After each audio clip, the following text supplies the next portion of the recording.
Hey YouTube, this is Prometheus, guys. Giving you guys more than the meta, and I want to go ahead and show you basically how you guys can improve your run game with probably the most common, most popular run play in the game. You can find it in every single playbook. I'm going to be running this out of the doubles formation, which is an extremely popular play, and it's the inside zone. One of the reasons why I like inside zone as a run play is that usually it's a default audible run play, but also it's a very predictable run play to help you determine to give you an idea on how to run the ball successfully. I'm going to run this against multiple different fronts, most popular fronts in the game, and give you an idea of what directions you should go with the run play, and also to understand the blocking.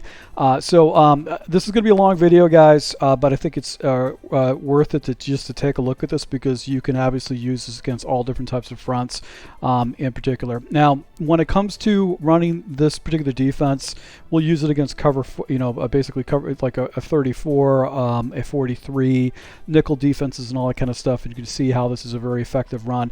Now, the most important thing I want to talk about is that the inside zone is a running play that basically uses front alignments and leverage against defenders against them. It puts in a situation where the way the scheme works is that they're going to double team certain defenders and try to give an advantage with the offensive line. It does use a filled unfilled system, and basically what it's doing is actually checking whether a gap is filled by an offensive lineman, if he's got an immediate threat, the most dangerous man that he has to block against, or if he can help with the double team and peel up to the next level.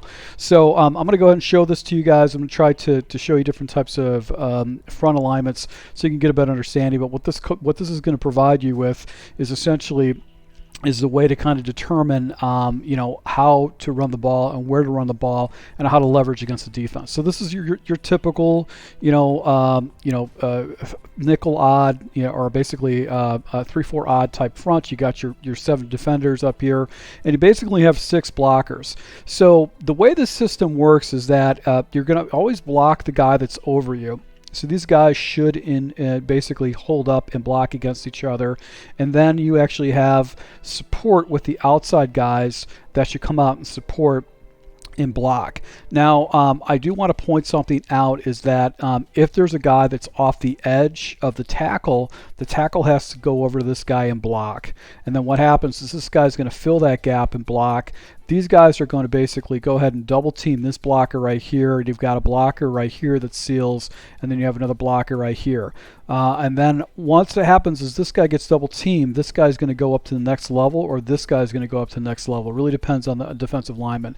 Now, when it comes to 34, if there's an edge defender off the edge of this tackle is always going to stretch block to this guy, and this guy has to fill the gap with this guy. You're going to have a double team right here, and then usually what happens is this guy will block and come up to the next guy and double team, and you'll have these guys all blocked up right here. The one guy against 34 is usually going to be wide open. Even if you ID the mic, he's going to be wide open and actually shoot the gap. So if you are running this particular play, you basically want to try to run this either up this way or cut it to the backside, because a lot of times this defender is going to come in a lane and clean up the actual run. So this is not a good example. It actually, everything picked up perfectly, but I want to show you as we go on a little bit further on that that guy that's in the mic, you can see he's not covered up and he's able to come down and play that correctly. So that's typically what you'll see with this running assignment, is he's going to go ahead and not get the block, or he's going to get blocked and all that. Now here's a closed assignment. A closed line. You can actually see similar situation, but his responsibility is to block right here. He's going to block right here. He's going to block right here. He's going to come up to this guy, come up to this guy.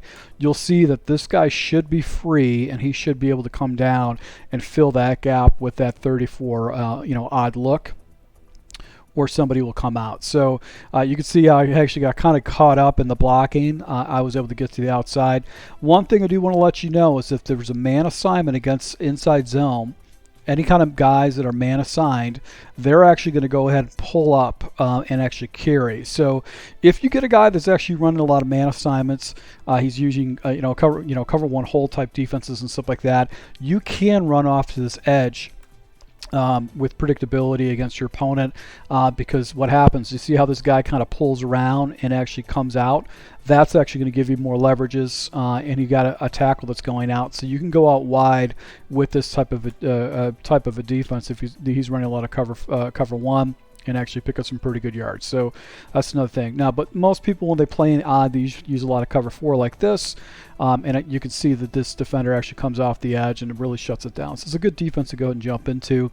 If you want to try to stop someone's run, is use cover 4. Just try to go ahead and get those defenders out there. Now, what I've noticed in the lab is that you're going to get a double team right here, a double team right here, and then what's going to happen is this guy's going to jump up to the next level, take this guy out, and you'll have a seal block right here and a seal block right here. So typically what I've found, if you're running against a 34 odd defense, different types of shells, your best bet is to run either this way, right behind this guard, or cut the ball back, and you can get out to this other side. So if I do see this, a more predictable running lanes is going to be up the middle or out to the outside. So right here in this type of situation, because he did close up his line, you probably want to cut it back. That would be the most ideal situation. And you could see as long as that safety is not playing a run fit, you can actually get some pretty good yards right there. So right here I cut back, and if I can get around that safety, I can actually go and pick up some pretty good yards.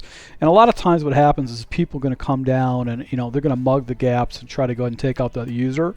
So sometimes you can catch them off guard with this run. Now, if someone shows blitz, what happens is these guys are all going to go ahead and take out their blockers right away. Meaning that you're probably going to get a little bit better blocking situation with inside zone, and you can run it up the gut or down the right up the middle or so if they do show blitz. So the only challenge is that you got this guy, he's uncovered, he's going to be able to come in. So if you can go ahead and cut this up, that's kind of the ideal situation. You do get some guys that actually jump through, but it's really not, it's probably not the best defense against that. You might want to do like an outside stretch.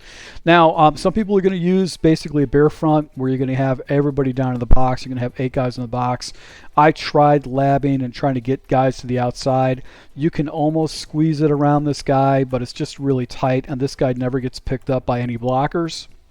It just gets really, really, really ugly for the most part. So if you have a guy who's running a bear's front, just check out of it. Inside zone is not really going to work that well against a bear's front. Now, your best option is to actually go ahead and cut back, because most of these guys, if they're playing a bear's front, they're playing a deep third. These guys don't have any pass responsibilities on the outside, so you can get a cutback with this backside run and pick up some pretty good yards. But depending if he's using a really aggressive blitz or not, sometimes that blitzer can come out in the backside and contain you. So you'll see some situations where the outside blitzers will just come out to you, and you just can't go anywhere with it. But because it's a 3 high safety look, if you can't get around the corner, if you got the release down the field, you can get a really nasty run with that cutback. So I would say if you are going to run it, maybe a first down type of situation, and try to cut back against his front. Now, defense you probably want to stay away from completely with the inside zone is going to be the 43, and the reason why is that we have a stack look. We've got these linebackers at a stack level, and they're over these 4 linemen. The 4 linemen really kind of mess up the blocking. A lot of times what happens is these guys are going to get free releases into the gaps and fill the gaps pretty easily. Now, I've had success where I've been able to cut it out, but for the most part, this is a play you want to kill the line. So if you're thinking against a 43 defense, if you're going to say, I'm thinking I'm going to go ahead and run inside zone, the percentage of getting a good run from it is very low. Unless the guy's not really good at run gap support, this defense is really stout against run gaps. So you got to be very conscious of that when you're actually running this against 43. But you'll see basically these guys will kind of fill it up pretty easily. Those outside linebackers are going to basically kind of fill it up, and I would just check out of it completely altogether. Even with a cutback, you're going to have guys filling back those cutback lines. So rule of thumb, 43. You want to get out of it. You can actually look at a 61 defense, and you have a couple of options against a 61, but if you got a stacked front like this, just get out of it. Just don't play it. I'll take a look at just tightening up the lines, outside lines. It's just a stack look like that's really good. Really good against basically that inside zone. Now 43, 61 even, a meta defense has been online. I have found that sometimes the center will actually pick up this guy, and this guy's going to come around the edge, but if you go up into this lane, you could pick up some pretty good yards. It really depends on whether the center picks this guy up. Another option too is obviously the cutback, because these guys will get hats, and as long as this guy's not into a run fit, he won't play that. Now I want you to take a look at the alignment. If you take a look at this guy's right here and this guy right here, notice how this guy's down a little bit and this guy's up. When that happens, that means this guy's probably down into some type of a zone. So he's playing a run fit. He'll come down and attack. So if you take a look at that guy, you'll probably see him coming down, attacking the ball from the run. You can see how he attacks the ball really quick.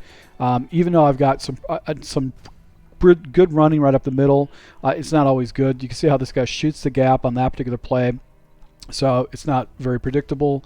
So you do the run up the middle, is you can get some running from that, and then obviously the cutback is another option too. But it's all contingent on what's going to happen with this guy. So if this guy comes down in a run fit, he can kind of blow up that run. But you know that if you do cut it back, sometimes you can actually go ahead and get a pretty big run off to the right with the inside zone. So let's just go ahead and see.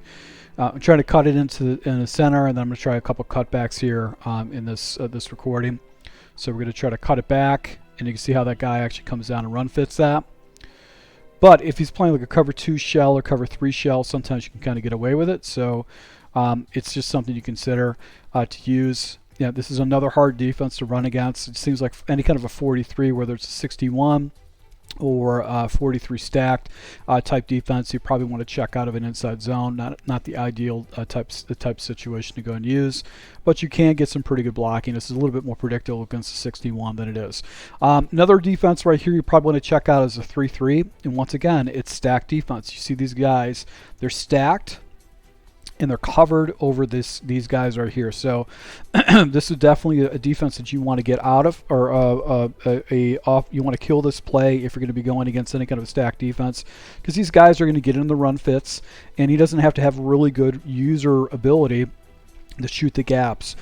So if you have a guy that actually shoots gaps against you, that it's going to be a situation where it can make it even harder for you to do that. Even if he shifts the line over, the line doesn't pick everybody up because they'll stack all these guys in stacks. So just a little tip on run defense: if you want to be effective at run defense, if you've got a guy that's carving you up, want to just respond. One of the things you can do is just stack your defense. Basically, have your defenders stacked over the top of your defensive lineman, and you can do this. Now, if a guy runs basically any kind of a run defense like this, where they actually covered up on the gaps, this is a defense that just gets destroyed by an inside zone, because these guys all have easy passing or blocking responsibilities. They know exactly who to go after, and they don't have to reach.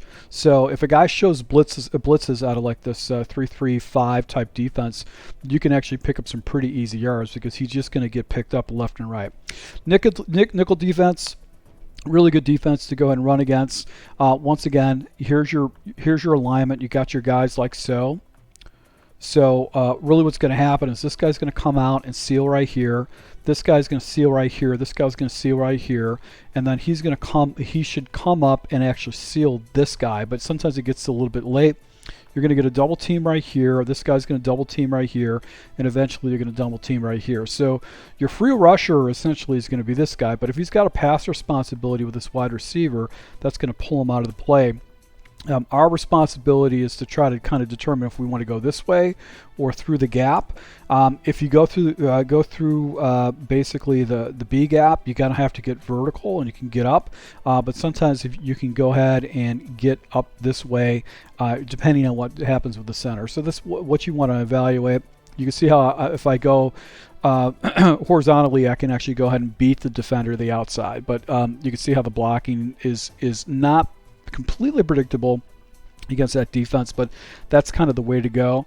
Also, too, if he shifts this line over, this is that 3-4 defense. So basically, what's going to happen is these guys are going to double team, and then he's going to come up to this guy, and you've got this type of stuff set up. So if he shifts the line off, really you're going to have a really good way to go ahead and just kind of switch it back to get to the outside. So if your guy slides the line off, you can essentially eat by going ahead and just cutting the ball back, because you're going to get leverage against those guys if they do that. Even if I think if he rotates his linebackers too, see how he kind of slides his linebackers out, pinches his line, you should still be able to go ahead and cut this thing back. But you can see that actually the blocking, you can pretty much choose which direction you want to go with it with this defensive lineman. So right here you can see his responsibility is right here, and you got this guy that should kind of go up, and he's gonna, I don't know if he's gonna pick which side, but these guys are gonna double team. So I'm just gonna run right behind the center because he's completely uncovered, and just kind of carry from there. And you can see he actually cuts it off, and I can go up to the backside. If this safety is in a run fit, he's the only person I got to move or juke against. So if you have a juke move, you can pick up more yards from there. Now, if he goes in, blitzes guys down, they're kind of covered, they're basically stacked a little bit, but you can see you can pick up some pretty easy yards. So it's just one of those things where you just have to, you kind of know your assignments, know where the blocking's going to be at. This guy should reach, take to this guy. This guy's, he's covered. This guy should be leaning to this guy. These guys, this should be going right here, and right here. And this guy, one of these two guys are going to come up and actually go ahead and get that next guy to the next level. So probably your best bet is to go against the center or basically this guard right here. This is going to give you an idea where to go with the ball. So this, you'll see a lot of nickel defenses if you're running a lot of the, 3 wide receiver stuff. Off tackle, I would say definitely do this. Now, more popular play is obviously the double mug. This is a play that you want to check into. So if it's in hot audible, check into this. You see double mug. You're going to destroy any guy that's running a double mug of defense against you, unless he's using down into the center. So this is a situation where this is a great running play to go ahead and use, is because it just essentially gets a hat on a hat. But if he brings this guy down and mugs over the center, he's not going to get touched by any blockers because he's not going to get recognized, and he can actually go ahead and shoot the gap himself. So this is actually a pretty good defense. You got a guy that's running a lot of, inside zones against you, and you're having a hard time. You can jump into this particular play and just blitz your guy and shoot the gap, and you can actually go and shoot that and actually blow up someone's passing play. Now, a lot of people see the 332.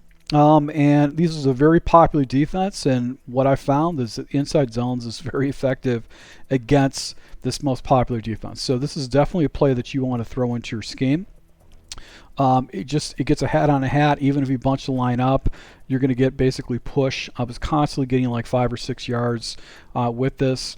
If you got a guy that's running man coverages, obviously it pulls defenders out of the area too. But I was destroying the CPU with this. Now, if you got a guy that has got good gap shoot type stuff, but if the offensive line is dominating the defensive line, you have to take that in consideration when you're using this game, and you can always go ahead and do the cutback. So you can go either direction. I think this is where I went ahead and kind of pressed guys down. It was a blitzing situation, and then I'll actually jump. Okay, so this is where you got the free safety zone blitz. So this is where you got these two guys blitzing. If you got a guys running this defense, really what it comes down to is the cutback, because this guy is going to pick up that line guy. If you run into the other gap, you're going to get filled, regardless of whether it's a coverage assignment or whatnot. But if you're doing the free safety blitz meta, you just want to cut back, just like we did earlier against the 34, and a lot of times you're going to basically go ahead and pick up some pretty easy yards. So I want to show you that does get filled by that blitz.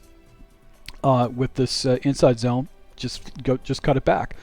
So really simple. Cut the ball back, and you should be able to go ahead and get some pretty good yards against your opponent.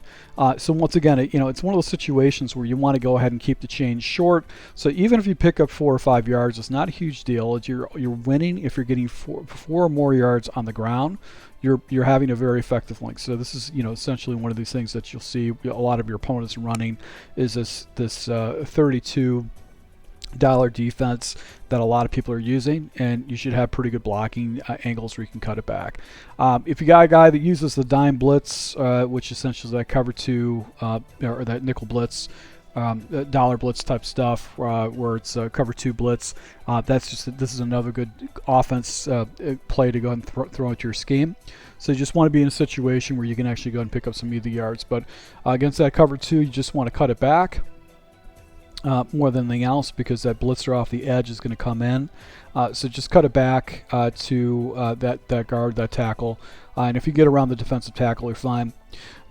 This defense, basically the dime is going to get destroyed by inside zone. Unless he's bringing down a safety for run support, these linemen are just going to get destroyed.